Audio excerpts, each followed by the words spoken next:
Dillon Gabriel will get his second start of his career when the Browns take on the Steelers this weekend. He showed promise last week in a losing effort against the Vikings, but he's hoping he can get his first career win in Pittsburgh. While Shedeur still waits to see if he'll be named QB2. He's throwing his support behind his teammate. We're going to make sure we do everything we can to make sure they're ready for the game. So, whatever that means. So each and every day, even when Joe is the starter, everything, to prepare the right way and be ready to know that we get out there at each point in time. So, I'm overly confident within myself. So I know when I first got here, I'm ready to play. But, it's up to the coaches and, whatever decision, they make that I'm fine with. I think he answered that well. What else is he going to say? Hope he doesn't play. Of course not. He's going to back up his guy, especially in that very QB room that's been that way for several months. But are we more intrigued to watch Dillon Gabriel or Aaron Rodgers this Sunday? Because we talk about this like old school, new school quarterback situation, Cam. I'm excited to see Aaron Rodgers, but man, shout out to Shedeur, man, for answering that question. As he get up in the ranking, he's understanding, hey, you got to keep it polished just a little bit more, man. So, if everybody else ain't going to tell you, bro, man, keep doing you. But back to Rodgers. The Cleveland Browns possess something that Aaron Rodgers and his Steelers offense are deficient at, and that's producing offense. And I want to see this 3-1 record get tested versus a valuable source versus a valuable defense. When you look at the Cleveland Browns, they're number one or top 3 in total defense, passing defense top 5, and then obviously you cannot run the ball on them for no stretch of the imagination. All those things are where the Pittsburgh Steelers are deficient at. They're 31st in rushing, they're 30th in total offense, and as far as passing, they're 27th. My biggest question, as we always talk about, Stephen A's Pittsburgh Steelers, is do they have enough amenities on the offensive side of the football?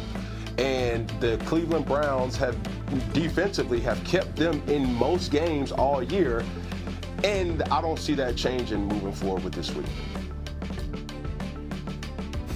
I'm more intrigued with Dillon Gabriel because I want to see whether or not the Cleveland Browns are going to have a quarterback, especially with watching Jackson Dart last night with the New York Giants. Where's your rookie? Where's your guy? Who's going to step up? And I'm not talking about just playing. I'm talking about magnetizing the crowd. Jackson Dart was in New Orleans a week ago. He didn't look that great, but he still has Giants fans incredibly excited because of his game and the swag that comes with it. Is there anyone in Cleveland that has that? Shedeur thinks he does, but we have to wait to see him play to know whether or not that's true on the NFL level. Dillon Gabriel is one of the more experienced rookies you'll ever see because he was in college for 6 years and played about 64 games, okay? But what is he going to do on the NFL level? It remains to be seen. I'm curious about that, especially against the Steelers defense that I have not been overly impressed with. I was very impressed with them for 3.5 quarters against Minnesota in Ireland. And then obviously they almost wet the bed, had me texting Ryan Clark and saying they better not lose this damn game on a Sunday morning. So that's where I was with it. I'm like, they better not lose this damn game. It really ticked me off. And so I just want to see what Dillon Gabriel does, because this is what we need to remember with the Cleveland Browns. You don't get to just look at 2025. Y'all, do y'all know they've made the playoffs twice in 23 years? 23 years. They've made the playoffs twice. It's gotten to the point where we have a right to look at the Cleveland Browns organization and ask, hey, fellas, do any of y'all know what y'all doing? Any of y'all? Could you figure it out? And I don't enjoy saying that because I'm unapologetic. When it comes to black head coaches and black executives, I'm rooting for them. And we know Barry's in Cleveland, and I get that. But, I got to see something. I got to see something. And hopefully I'll see that before this season is over, that you have definitively found a quarterback. That's why I'm more curious about Dillon Gabriel. Yeah, the first thing I want to say is I'm excited we get to talk about Dillon Gabriel and point out what Cam pointed out. We're talking about Dillon Gabriel because when asked the question about his quarterback position this week, Shedeur said we're doing everything to get Dillon prepared.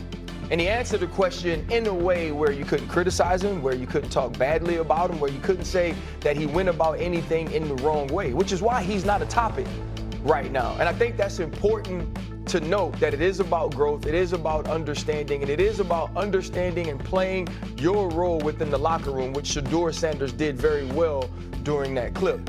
And now, secondly, hell yeah, I want to see Aaron Rodgers. And this is what I be talking about. Stephen A. old fake Steeler fan, bruh. How you, like, I don't get it. Like, you like, it's like one of them people that, and Cam talked about it last week, that every time, like, it's always a compliment sandwich, or, hey, I don't mean no disrespect, I'm finna disrespect you. And then how people be like, not to bring up old stuff, but I'm gonna bring up old stuff. Like, it's always that. I had to text RC last week because I was asking him not to blow this lead. Why don't you just talk about him winning? Because if you talk about him winning, then you can say, okay, this team is 3-1. They're about to face one of the top defenses in football, a defense that's only given up 147 yards passing the game. And by the way, Megatron plays defensive end for him, and his name is Myles Garrett.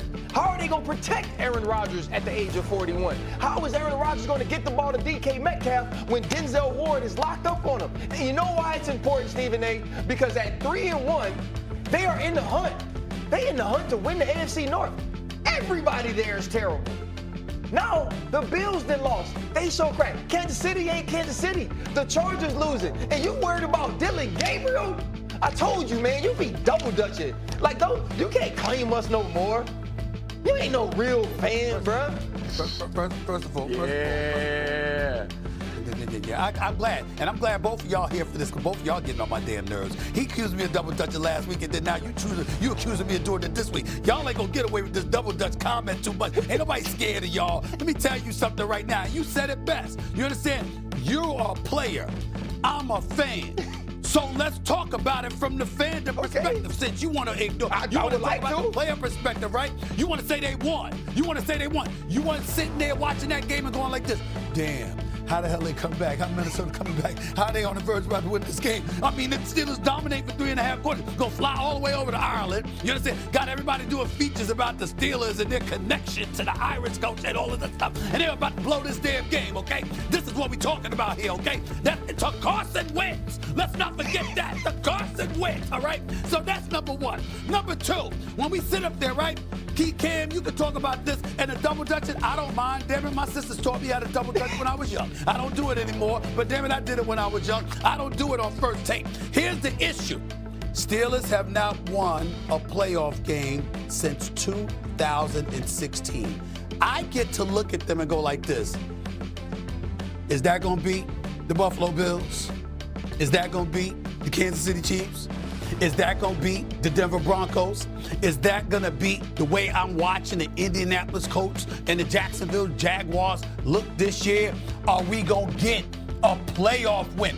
I get to ask that question because the last time the Steelers, forget the fact that the last time they won a playoff game was 2016. The last time they were relevant in the postseason was when they lost to Jacksonville. We remember that, RC? Yeah, 45-42. 2017, Cam. The Jacksonville Jaguars dropped 45 on them, led by Blake Bortles. I'm going to say it again. Blake Bortles. Don't talk to me about fake Steeler fandom. I have suffered. Steeler Nation has suffered. We want results. There's nothing wrong with that. Love Tomlin. You know, love Coach T. You understand? Aaron Rodgers, they're going to upgrade from the Mitchell Trubisky's and the Mason Rudolph. They gave us Mason Rudolph. They gave us Mitchell Trubisky.